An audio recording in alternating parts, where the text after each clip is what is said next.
বাড়িতে মেয়ে হওয়ার খুশিতে ও ঠাকুরদাদা সন্ধেবেলায় ঠাকুরের নাম কীর্তনের আয়োজন করেছিল। তা সেজন্য এখন বিকেলবেলায় আমি আর তোমাদের দাদাভাই যাচ্ছি বাজারে কিছু ফুল মিষ্টি আনতে।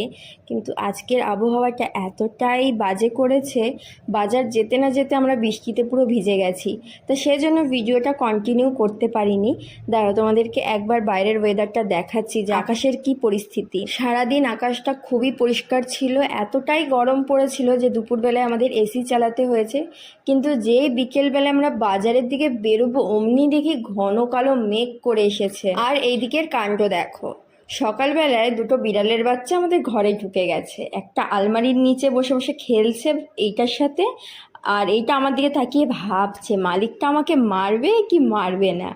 না না, দেখি পরে নিজের থেকে এরা ঘর থেকে বেরিয়ে গেছে। আর এমনিও আমি পশু পাখি সেরকম একটা মারধর করি না, প্রচণ্ড ভালোবাসি। আগে আমাদের ঘরে একটা ছোট্ট জেরি ছিল, স্পিচ বলতে পারো। তা সেটা বিয়ের আগে ছিল, বিয়ের পরে আমাকে অন্য কাউকে দিয়ে দিতে হয়েছে, কারণ সেইভাবে মেনটেন করতে পারছিলাম না। তা দেখো, সন্ধেবেলায় কীর্তনের দল চলে এসেছে, কিন্তু বৃষ্টির দরুন অধিকাংশ লোক আসতে পারেনি। আর এখন এক এক করে সবাইকে মালা পরালো, চন্দনের টিপ দিচ্ছে। আর এদিকে দেখো আমার শাশুড়ি শ্বশুরকে চন্দনের টিপ দিচ্ছে, শুধু মুখের হাসিটা দেখো তোমরা।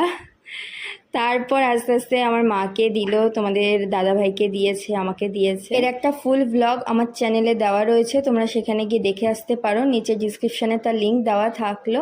ছোট্ট মেয়ে হওয়ার খুশিতে আমরা সারাদিন কতটা এনজয় করেছি তার একটা ফুল ব্লগ দেওয়া রয়েছে।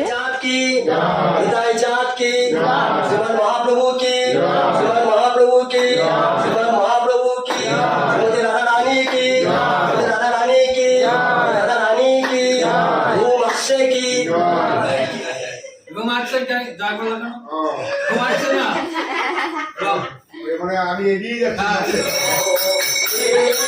যাও মারা পড়ে যাও, মারা পড়ে যাও, মারা পড়ে যাও, যাও।